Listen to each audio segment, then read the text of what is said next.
Okay, hello, welcome back to my channel.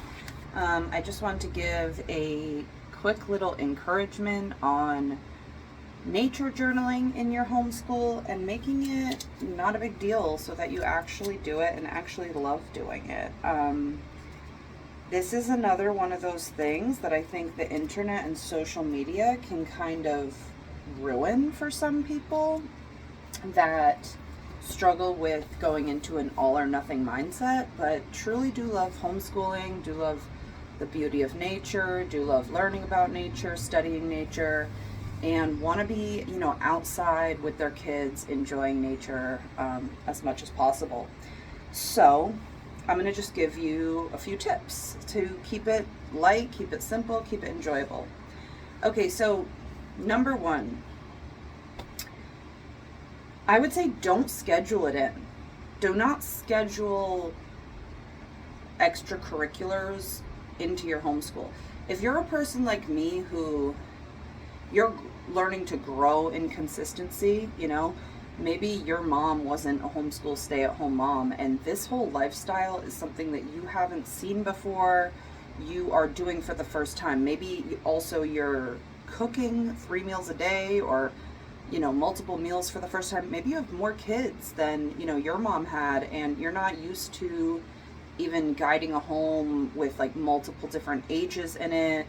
So cooking is new for you, a cleaning schedule is new for you, parenting multiple different ages is new for you, and then also homeschooling is new for you. And the last thing you need when you're learning consistency in basic areas and practicing consistency in basic areas like laundry, dishes, the hygiene of everyone in the house, setting aside time for yourself and your husband, as well as like math and language. When you've got that going on and that is something that you're committed to consistency on, your physical health, your mental health, math and language, hygiene, cooking, cleaning, laundry, that's enough. And so any homeschool subject that like does ignite that fire in you, does make you want to like give your kids that enrichment, that beautiful education that is kind of extra to the math and language, I would say don't schedule it in unless it's something that somebody else can do and it works well with the rest of your life and like the rest of your schedule, right? Like I've tried to do karate with my kids before and that wasn't going to work out because it was right at dinner time, right? So that didn't, it was more important that I was consistent with cooking and cleaning up from dinner and teaching my family to do that and to help me with that than do something out of the house then. But if there was something where, it's kind of like in the afternoon or the morning and you can still do your math and language,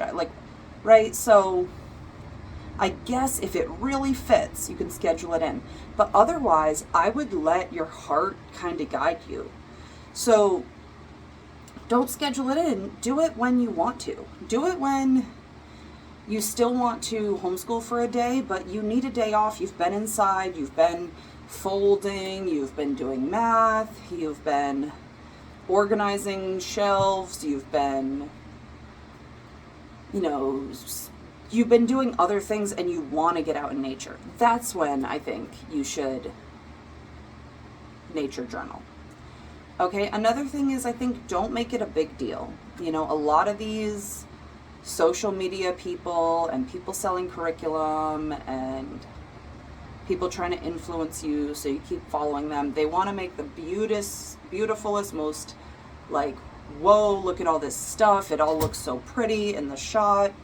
And when you try to emulate that in real life, I think that could mean you lugging a ton of stuff out of the house with you, or you thinking that nature journaling needs to be some huge thing where you set up all these books and all these watercolors and all this stuff at the table. And, when you have a lot of kids of different ages, that can just be a lot of effort for just like only one of your kids getting into it, or I don't know, it can just be too much. anything that you make too much is something that's easy to quit. Anything that you make fun and that you do when you want and that you do because you love it and you keep it simple is something you'll return to again and again and again. So that leads into tip number 2, which is don't bring a lot. So what I do when we go on a hike, if we want a nature journal, we do a lot of hikes too where we don't necessarily bring our nature journals, where you can take a picture of an item, something beautiful in nature, and you can, like nature journal later at home too. So that's another tip. Like, you literally don't even have to bring anything. Like, if you want to just get out of the house, go somewhere beautiful for the day, you need that. Your soul needs that. Your kids need that.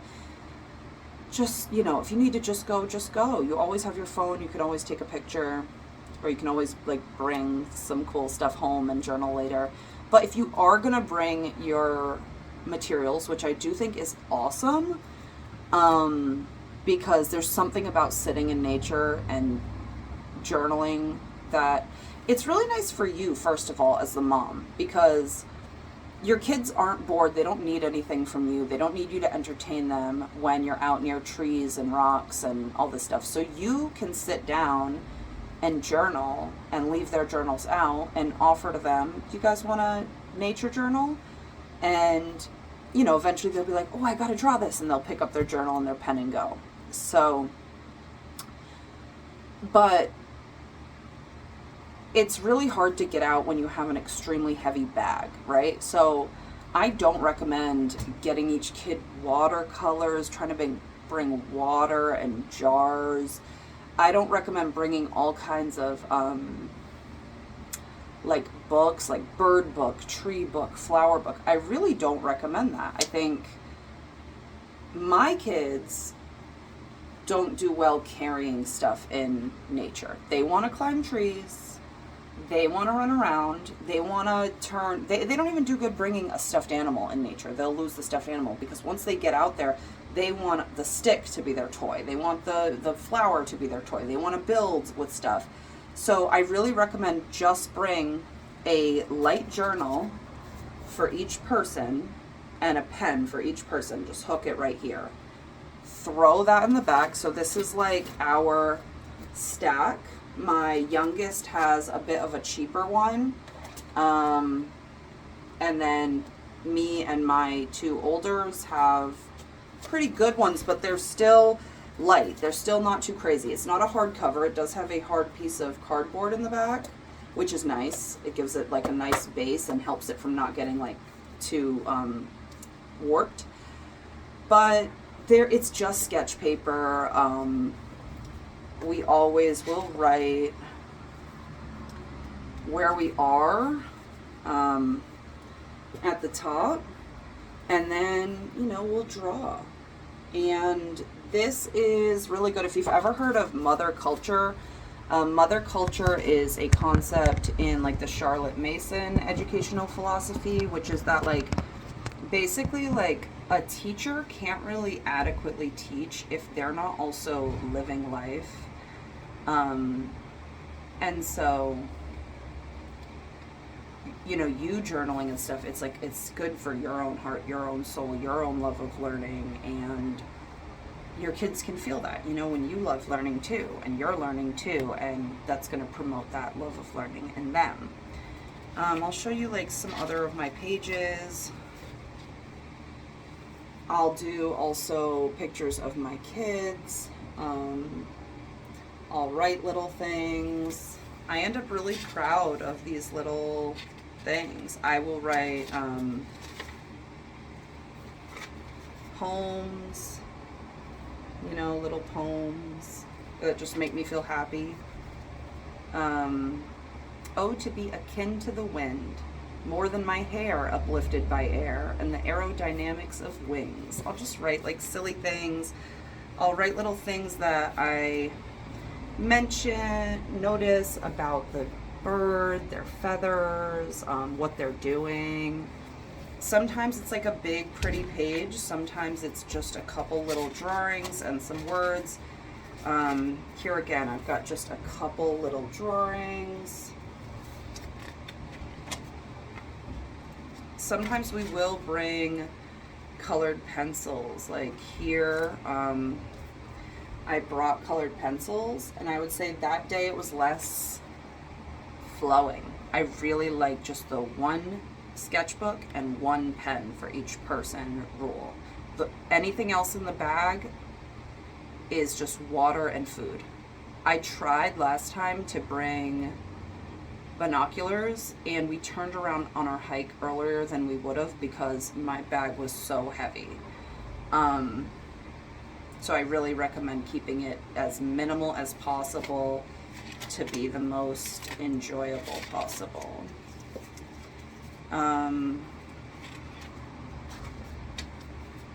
This is the last one I did. I really enjoy drawing my kids' drawing.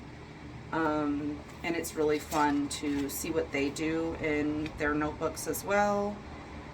And so those are basically my tips. Do it yourself for the mother culture. You know, it's a great place to do it out in nature.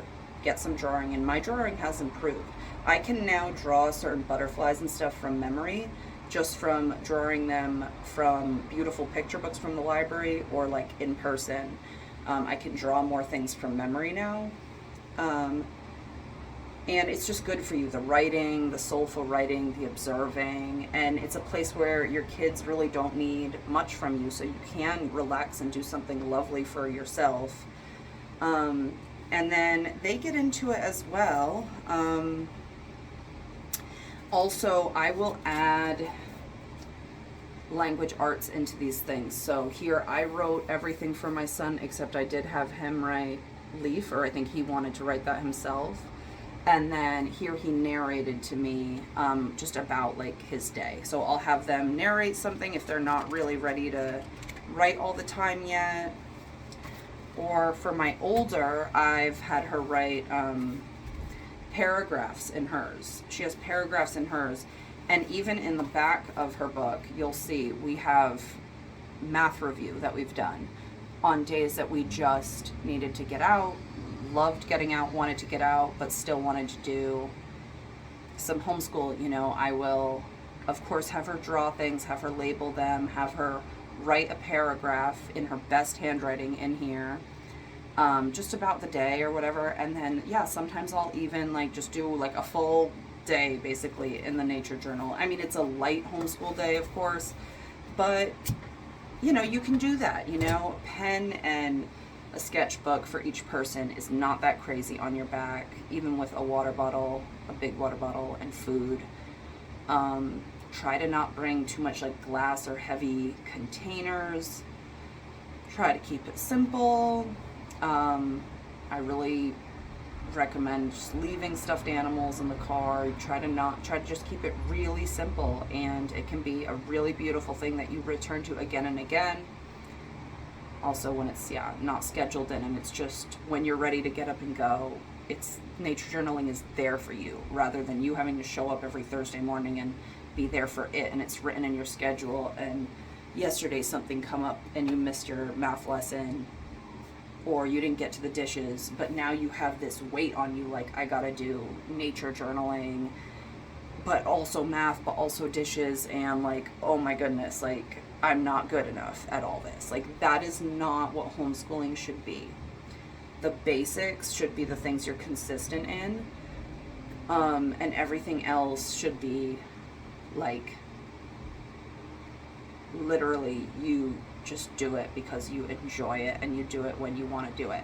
Now I'm saying math and language for the basics, and I, if you can notice, didn't mention history or science. I would say some read alouds are part of the basics as well, like some reading, some independent reading or next to reading if they're learning, as well as some books you read aloud to them. So I have history added into that right now, but